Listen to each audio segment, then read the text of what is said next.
Selamat siang Sri Kandi. Siang ini Ibu membuat video tentang ulasan gametosis dan enzim. Kemarin kan pada pertemuan sebelumnya Ibu bilang nih, yuk kita ada yang ingin ditanyakan atau tidak gitu kan. Oh, ternyata kemarin itu sudah ada nih yang ditanyakan, apalagi setelah mengerjakan post test nih. Dan Ibu cek kembali. Nah, di sini Ibu akan membuat video klarifikasi seperti itu. Ada satu yang perlu direvisi dari materi kemarin. Nah, selain itu Ibu juga akan memberikan ulasan singkat mengenai gametosis. Nah, kita mulai dan gametosis dan enzim, maaf. Nah, kita mulai ya dari proses gametosis sendiri. Gametosis atau biasa kita sebut gametogenesis itu sama saja, yaitu proses pembentukan gamet. Proses pembentukan gamet ini terjadi pada hewan dan tumbuhan. Kalau pada hewan nanti ada dua proses juga. Yang pertama adalah spermatogenesis atau pembentukan sperma, kan? Genesis itu adalah proses pembentukan. Spermatogenesis berarti proses pembentukan sperma. Begitu juga oogenesis, pembentukan sel telur atau ovum. Nah, pada tumbuhan itu ada mikrosporogenesis dan megasporogenesis. Mikrosporogenesis itu adalah pembentukan mikrospora atau kita sebut alat kelamin jantan pada tumbuhan. Atau biasa kalau SD dulu kita sebut benang sari. Nah, kalau megasporogenesis itu pembentukan sel kelamin betina pada tumbuhan, ya kan, ovum pada tumbuhan atau putik ya. Nah, kita mulai yuk dari spermatogenesis. Kita lihat spermatogenesis. Nah, spermatogenesis ini terjadi di mana? Proses ini terjadi di testis. Kapan terjadi proses spermatogenesis? Spermatogenesis terjadi pada saat laki-laki itu mengalami masa puber. Nah, spermatogenesis itu kan di testis, lebih tepatnya di tubulus seminiferus. Nah, di dalam tubulus seminiferus itu ada yang namanya kotak sperma atau spermatogonium. Spermatogonium ini nanti akan mengalami pembelahan gitu. Nah, proses spermatogenesis ini pada pria itu dimulai dari tadi di awal, dari dia puber sampai meninggal atau terjadi terus-menerus dan tidak berhenti. Nah, kita mulai lihat pembelahannya ya. Pembelahan yang awal adalah spermatogonium awal, dia punya sifat diploid atau 2N, mengalami yang namanya mitosis. Mitosis punya ciri nih, hasilnya selalu sama dengan sel induknya. Jadi hasilnya adalah spermatosit primer dengan sifat yang sama 2N. Nah, spermatosit primer ini mengalami meiosis, kan? 1 jadi 2. Jadi spermatosit sekunder, tapi sifatnya dia berubah. Jadi yang awalnya diploid jadi haploid. Nah, nanti spermatosit sekunder ini juga akan mengalami meiosis kedua. 2 jadi 4. Ya kan? Menghasilkan 4 spermatid. Nah, 1, 2, 3, 4. 4 spermatid ini nanti akan mengalami proses pematangan menghasilkan spermatozoa. 4 juga, 1, 2, 3, 4. Maka hasil dari spermatogenesis itu adalah 4 spermatozoa yang bersifat fungsional dengan sifat tadi yang awalnya diploid jadi haploid. Proses pematangan dari spermatid ke spermatozoa tadi ini berada di epididymis. Nah, si spermatozoa ini itu tuh membawa kromosom X dan kromosom Y. Nah, ini nanti kalau pada proses fertilisasi pembuahan ini yang akan menentukan anaknya itu perempuan atau laki-laki. Kalau kromosom X akan menjadi perempuan dan kromosom Y akan menjadi laki-laki. Seperti itu. Terus ada oogenesis. Dan pada hewan tadi ada oogenesis atau pembentukan ovum ya. Nah, proses pembentukan sel telur atau ovum ini terjadi di ovarium. Kalau tadi spermatogenesis itu terjadi saat dia puber, kalau oogenesis sebenarnya terjadi sebelum bayi itu perempuan itu dilahirkan atau pada fase organogenesis, pembentukan organ. Di situ itu tuh sebenarnya sudah terjadi proses oogenesis. Terjadi proses oogenesis yang mana nih? Terjadi proses oogenesis yang ini, yang awal dari pembelahan. Oogonium menjadi primary oosit atau primer oosit primer ya. Setelah menjadi oosit primer, dia akan mengalami fase istirahat. Kan? Sampai nanti pada akhirnya si perempuan ini atau wanita ini mengalami masa puber. Nah, itu baru dilanjutkan ke proses ini dari oosit primer mengalami meiosis 1 seperti itu. Nah, kita coba ya. Tadi pada fase organogenesis atau perempuan itu masih di dalam perut, masih pembentukan organ. Nah, itu diikuti oleh fase oogonium yang mengalami mitosis merubah menjadi oosit primer. Sifatnya masih diploid. Nah, di sini nanti mengalami fase istirahat nih. Bayi lahir. Terus pada usia 9 tahun, sekitar 9 tahun kan perempuan mengalami puber ya. Nah, di sini ketika mengalami puber ini si oosit primer itu akan mengalami proses meiosis pertama, menghasilkan apa? Ini menghasilkan oosit sekunder, dan badan polar 1. Jadi dia oosit primer itu menghasilkan oosit sekunder dan badan polar 1. Nah, terus untuk badan polar, di sini untuk badan polar dia tidak akan melanjutkan ke meiosis 2. Dia akan berhenti tuh di situ.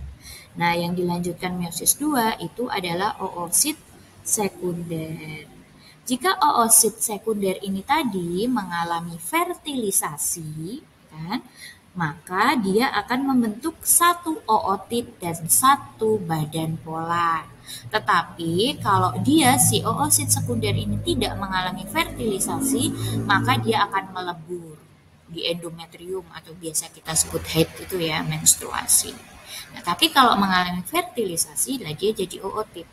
Nah, setelah itu ootit akan mengalami diferensiasi atau pematangan menjadi ovum. Nah, kan tadi dari oosit sekunder itu kan dapat 2 nih, ootit dan badan polar. Badan polar ini nanti, ini kan jadinya akhirnya badan polar ini akhirnya jadi 3. Nah, di sini Ibu mau klarifikasi. Kalau kemarin di tabel perbedaan itu kan hasilnya adalah satu fungsional ovum ini kan, yang dia tidak mati, ovum, dan 2 sel polosit. Tetapi sebenarnya yang terjadi ini kan kalau kita lihat di sini, oh ya memang 2 kan di sini dari badan polar pertama. Tetapi ternyata pada proses oosit sekunder yang membelah mengalami meiosis 2 itu juga menghasilkan badan polar lagi. Jadi ada 3 badan polar atau ada 3 sel polosit. Jadi kalau spermatogenesis itu menghasilkan 4 sel fungsional yaitu spermatozoa, kalau oogenesis menghasilkan 4 juga, 1 sel fungsional yaitu ovum dan 3 sel polosit atau badan polar yang ini nanti akan mengalami degenerasi. Selanjutnya adalah gametogenesis atau gametosis dari tumbuhan. Tadi kan ada mikrosporogenesis dan megasporogenesis. Teman-teman bisa lihat nih, ini ada yang megasporogenesis, ada yang mikro. Oke, kita lihat lagi. Nah, seperti ini. Perbedaannya adalah mikrosporogenesis dan megasporogenesis. Kita ke mikro dulu. Di sini, mikro itu adalah proses pembentukan mikrospora, yaitu alat kelamin jantan, atau biasa kita sebut dengan benang sari. Nah, di sini si mikrosporosit yang awalnya dari proses mikrosporogenesis itu adalah mikrosporosit itu akan mengalami proses meiosis 1 kan, menghasilkan 2 mikrospora. Selanjutnya dia akan mengalami proses meiosis 2 menghasilkan 4 mikrospora. Seperti itu. Lalu setelah menghasilkan 4 mikrospora seperti ini, kan, setelah meiosis 2, maka dia akan mengalami proses karyokinesis. Nah, di sini dia akan mengalami proses karyokinesis. Karyokinesis itu apa sih? Karyokinesis adalah proses di mana ini yang inti, ya kan? Selnya ini itu akan membelah, tetapi yang membelah itu bukan selnya, tapi inti selnya di dalamnya. Seperti itu. Dengan kata lain, yaitu adalah proses pembelahan nukleus atau inti sel. Nah, dia nanti akhirnya ini akan menghasilkan sel generatif dan vegetatif. Nah, yang atau kita bilang sel kawin dan tak kawin ya. Kalau generatif itu adalah sel kelaminnya atau sel yang mengalami kawin, sedangkan vegetatif itu adalah sel yang tidak kawin. Itu. Nanti akhirnya dia akan menghasilkan 3 ya kan, 3, yaitu yang pertama sel generatif, inti generatif 1, inti generatif 2, dan satunya adalah inti vegetatif. Inti generatif 2 bisa disebut sperma 1, inti generatif satu bisa disebut sperma 1, inti generatif 2 bisa disebut sperma 2. Gitu. Nah, nanti akhirnya di sini si inti vegetatif itu akan mengalami degenerasi atau hanya mengantarkan si inti sperma ini saja. Selanjutnya adalah megasporogenesis atau pembentukan megaspora, alat kelamin betina pada tanaman, biasa sebut kita putik ya. Nah, di sini cirinya gametosis pada tumbuhan itu dia mengalami proses karyokinesis, ya kan? Atau yang itu tadi Ibu ulangi lagi adalah pembelahan inti sel di dalam selnya, itu berarti bukan selnya yang membelah tapi intinya di dalamnya yang membelah. Nah, kalau tadi pada proses mikrosporogenesis itu dia mengalami karyokinesis 1 dan 2 yang akhirnya nanti menghasilkan 3 ya kan, 3 inti yang adalah 2 inti generatif dan 1 inti vegetatif. Nanti inti generatif akan menjadi sperma, ya kan? Terus inti vegetatif itu mengantarkan saja. Nah, kalau pada megasporogenesis itu nanti akan mengalami yang namanya ini. Yang pertama itu meiosis 1, ya kan? Itu akan menghasilkan, jadi gini, megasporosit, ya kan, akan mengalami meiosis 1 dan 2 menghasilkan, nanti akhirnya akan menghasilkan 4 sel. Nah, 3 mengalami degenerasi kan atau mati, dan 1 mengalami karyokinesis 1. Nanti di awalnya jadi karyokinesis 1 nih. Oh, karyokinesis 1 jadi 2, ya kan? Jadi 2 dari yang 1 tadi mengalami karyokinesis 1 jadi 2 sel. Terus mengalami lagi karyokinesis 2 menjadi 4 sel. Terus mengalami lagi karyokinesis 3 menjadi 8 sel. Jadi akhirnya megasporogenesis ini menghasilkan 8 sel. 8 inti. Gametofit betina. Seperti itu. Kalau pada mikrosporogenesis tadi karyokinesisnya cuma 2, hasilnya dia nanti 3, ya kan? Nah, kalau yang megasporogenesis nanti hasilnya dia punya karyokinesis 3 kali, jadinya hasilnya 8 sel.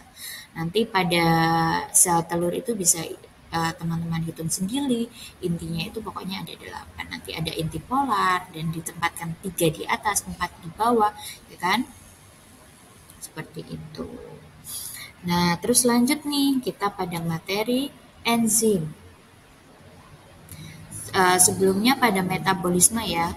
Kalau metabolisme itu kan ada 2, katabolisme dan anabolisme. Tetapi sebelum masuk ke dalam metabolisme ini, kan, nah kita perlu tahu nih enzim. Kenapa? Karena enzim sangat berperan penting dalam proses metabolisme, baik katabolisme maupun anabolisme. komponen keseluruhan enzim ini, komponen ini enzim ya, ini substrat, ya kan, dia substratnya yang kuning. Ini, nah yang hijau ini enzim. Seluruh komponen enzim ini dinamakan holoenzim. Holoenzim itu terbagi menjadi dua, apoenzim, ya kan, dan kofaktor. Apoenzim itu adalah penyusun enzim yang protein dari protein. Kalau kofaktor itu non protein. Kofaktor sendiri ada dua, koenzim yang bersifat organik dan gugus prostetik yang bersifat anorganik. Nah, di sini pada enzim terdapat sisi aktif, ya kan? Sisi aktif ini 1, 2 yang berikatan dengan si substrat dan satu lagi sisi alosterik. Sebelahnya itu adalah sisi alosterik. Kalau ini sisi aktif yang ikatan dengan substrat, kalau yang tidak berikatan dengan substrat itu namanya alosterik. Sifat enzim ada beberapa, teman-teman bisa melihat pada PDF lain. Selanjutnya adalah cara kerja enzim nih. Kalau cara kerja enzim itu ada dua. Yang pertama adalah lock and key atau teori gembok dan kunci. Yang kedua adalah teori induksi fit atau teori kecocokan yang terinduksi. Bedanya apa sih? Nah, kalau pada teori gembok dan kunci, dia itu punya intinya adalah sisi aktif enzim itu bersifat spesifik dan tidak fleksibel.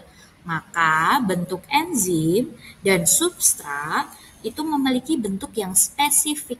Bisa teman-teman lihat kan, sisi aktif dan substrat itu memiliki bentuk yang spesifik sehingga enzim dan substrat itu langsung jadi satu kan, jadi gabung.